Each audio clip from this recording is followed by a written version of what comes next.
Hey, good morning, everyone. Hope you're having a great day so far. Well, today is Sunday, and what am I doing? I'm working in the shop. I'm trying to make up for time because I lost a lot of time when I was out sick there, and I hurt my foot, got infected. I was out, then I wound up with the flu. So anyway, I just lost a lot of time. I'm trying to make up for it. So I'm at the shop now. It's on a Sunday, and I want to show you something. Here is another Ford Fusion that we purchased. Pulled the motor out of it yesterday. We're going to resell this vehicle. Now, we bought this as from an insurance auction, basically, and we purchased it as a vehicle with mechanical issues. Now, looking at the pictures and stuff for the listing, it looked pretty good considering the mileage and everything else. It looked like a pretty decent vehicle that we could turn around and sell. Now, 99 times out of 100, when you see a vehicle in an insurance auction with a mechanical problem, usually it's an engine failure. Usually. And of course the listing said that the vehicle didn't run. So, more than likely bad engine. Okay, kind of what we expected. We have other Fusions here that we have purchased that were badly destroyed or whatever that ran great with low mileage, stuff like that. And we do this on purpose because we have a tendency to flip these Fusions. We sell them as a rebuilt vehicle, and we have very good luck with them. So what I thought was kind of interesting was we got this one in, and when you went to go crank it, it cranked like it had zero compression. Basically, it appeared, from what we could tell, like somebody probably overheated it. Tranny fluid stunk to high heaven, and the engine oil smelled burnt. So, okay, whatever. We didn't care, because at this point, we're changing the engine in tranny. We have a 60,000 mile unit. Actually, we pulled it out of the wreck yesterday. Now, I figured I didn't want to go through all the videos of, pulling the stuff apart, kind of unnecessary. But here it is. Here's the other motor that we're going to be putting in the car. It's a 60,000 mile motor. And tranny. Ran fine. Drove fine. The car was plowed in the rear end. So now what I'm doing is I got to take this harness off. Even though the harnesses may look the same, never put the harness back in. With, the motor, the harness that came with this motor, I will never transfer it to that car. I'm going to take the harness from that car and I'm going to transfer it to that motor. Reason being, I've gotten bitten in the past. I've had it to where everything looked the same, and I transferred over the engine and tranny and used that harness. Went to go start it, I got a problem. Something wasn't right. A vehicle in particular that I recall was a Camry, and wound up only running on 2 cylinders. Cylinder 1 and 4. So like, what the heck was going on? Turned out there was a difference in the harness somewhere, and they had pinned it differently. So now, because things were different, I was like, I'm not taking a chance and just repinning it, pulling pins out of one place and sticking them in another and stuff like that.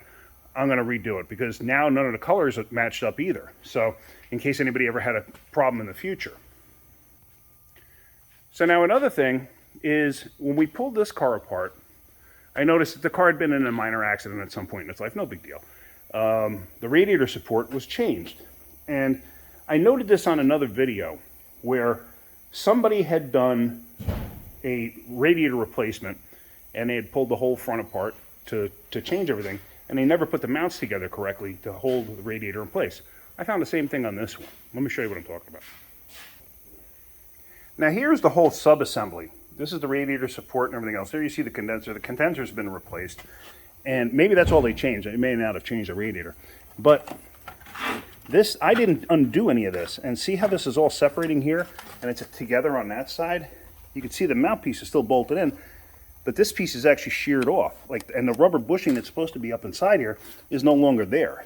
So you see that round hole at the bottom? Right there? The bottom of the radiator is supposed to go in through that hole and then lock in place up here. None of that happened. So what exactly happened? Who knows? But one other thing that I did notice is, where the heck is it? Oh, here is the actual tranny cooler in the radiator. See the nut that holds the cooler to the actual tank? It's missing on the upper. It's not there. Where is it? Well, let me come over here to the tranny cooler lines that I took off. Let me dig those out. Hang on one second. And here you go. Here's the tranny cooler lines. I took them off. There's the nut. there's a nut that holds the actual cooler that's inside the tank. It holds it to the tank. This creates a seal too, because it compresses the cooler that's inside the tank.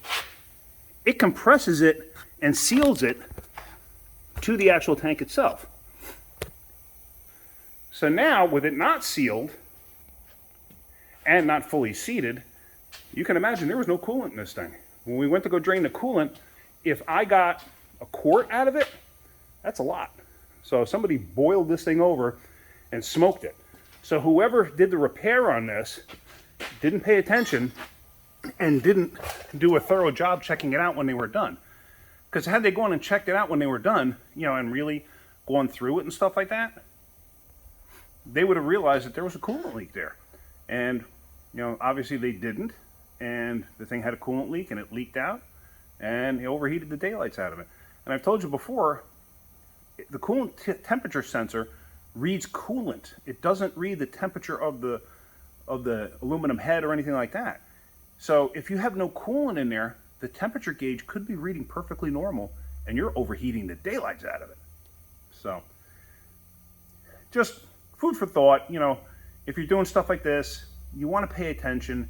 You want to make sure that you're covering all your bases and everything else. So that's all. You know, who knows who's at fault? Somebody's at fault here. This was a mistake by somebody. You know, everybody makes mistakes. It happens. I make mistakes. Things happen. What are you going to do? So anyway, yeah, I'm going to put this motor and that off to the side. I'm going to grab that other motor, put it on the hoist, and bring it over here. I'm going to transfer the wiring harness back over. And I'm going to get this thing in. And I have another Fusion outside that I'm going to take the radiator support and stuff like that out of that one.